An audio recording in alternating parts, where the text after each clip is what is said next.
berubah jadi kayak gini. Kalau kamu ragu, kita geser dia lagi kan. Atau bentuknya kayak gini. Bisa begini juga, konkav. Bisa convex juga kayak gini. Bisa ke bawah dulu dan ke atas kayak gini bisa. Nah, bentuk-bentuk yang bukan streaming itu yang kayak gini ya. Kayak depression dengan esterifikasi konkav. Yang perikarditis. Atau yang kayak gini. Ini punya repolarisasi. Waktunya balik ke J, dia sudah repol.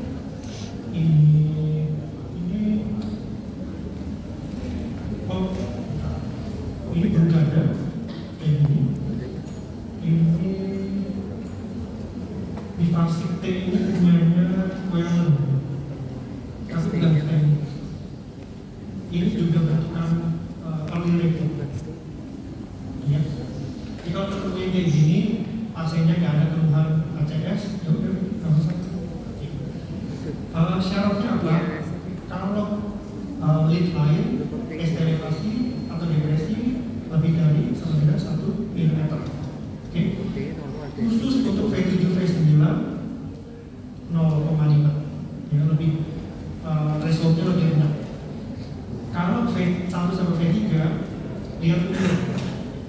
Kalau umurnya, kalau laki-laki umur di bawah 40, 2,5. Umur di atas 40, 2 patokannya. Kalau perempuan umur berapapun 1,5. Khusus V1, V2, V3. Ya, kalau ketemu esterifikasi di V1, V2, V3, lihat dia cowok atau cewek, dia tunjukkan. Selain dari ini, batasnya adalah 1 mm esterifikasi. Terus kalau esterifikasi, saya sudah lihat nih udah lama atau enggak, misalnya kita pilih 2 minggu, gambarnya tetap esterifikasi, maka kamu bisa juga lihat aneurisma LV. Jadi LV itu bukan bulging. Tapi udah nggak ada lagi. Terus kamu bisa tahu juga lokasinya yang kena di mana dari lokasi dari STD. Yang STD nggak bisa ya. Jadi khusus STD. Kalau di lokasi 23 APR, berarti kemungkinan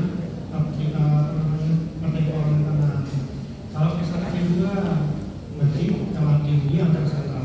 V3, V4, kalau lateral V2, V6, 1 APL, mungkin RCX-nya benar. Kalau V7 sampai V9, berarti posterior. Kalau anterior sampai ke lateral namanya anterior luas. Ya, jadi V1, V2, V3, V4, V5, V6, 1 APL benar semua. Nanti anterior luas. Ini antara satu V1, V2, apikal V3, V4. Ini antara lateral V5, V6, 1 APL. Kalau cuma 1 APL doang, high lateral ya, karena V5, V6 nya enggak kenapa-napa.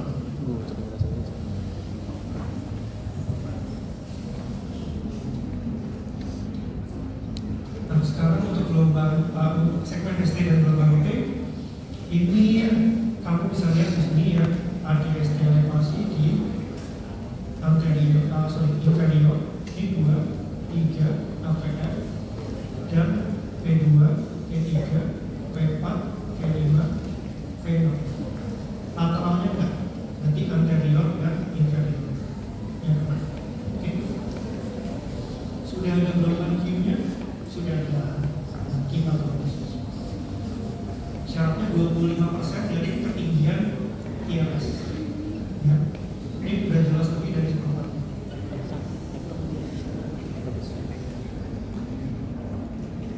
Nah, kalau ini anterior luas karena mulai dari P2, 3, 4, 5, 6, 1 APL kena semua. Oke.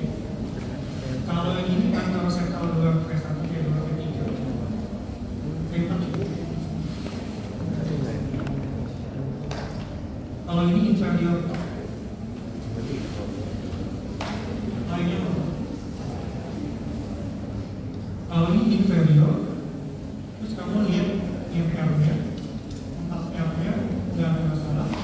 P8, P9-nya naik, berarti inferior, posterior, RT-nya enggak. Tapi kalau RT kena 3 berarti inferior, RT, posterior.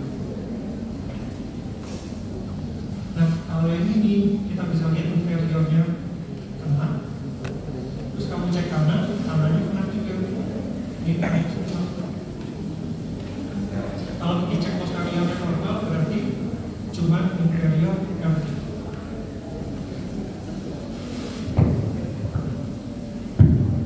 Kalau misalnya dia gelombangnya depresinya bisa horizontal, bisa down sloping, bisa up sloping begini, ada klinis ACS dengan EKG seperti ini, maka kamu bisa sebut sebagai end stage ACS, ya. Ini down sloping, ini horizontal, ini V4, V5, 1, AVR, 2, AVR esterilisasi. Esterilisasi di AVR dengan esterilisasi lebih dari 6 menit, ini masuk ke STD.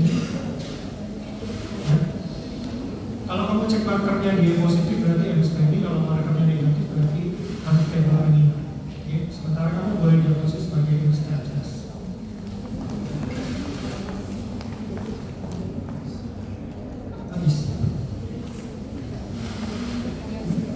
Nge-quiz. Ini untuk kelainan gelombang T ya dikit tadi. Gelombang T tadi sudah saya jelaskan, hiperkalemia. Terus yang hipokalemia gampang kebalikan juga, T-nya malah menurun, T-nya menghilang ya. Jadi kalau T-nya naik hiperkalemia, kalau T-nya malah makin menumpang, itu hipokalemia. Dan kalemia lainnya adalah gelombang bulu. Keracunan digoxin, untuk keracunan digoxin gambarnya kayak gini ya, kayak kubis tadi. Kalau dia dengan LPH ya kamu boleh ngomong LPH. Tapi kalau dia LPH ada gambarnya kayak gini ya, hampir bisa solid, berarti pemakai digoxin tinggal konfirm aja, bu pakai digoxin.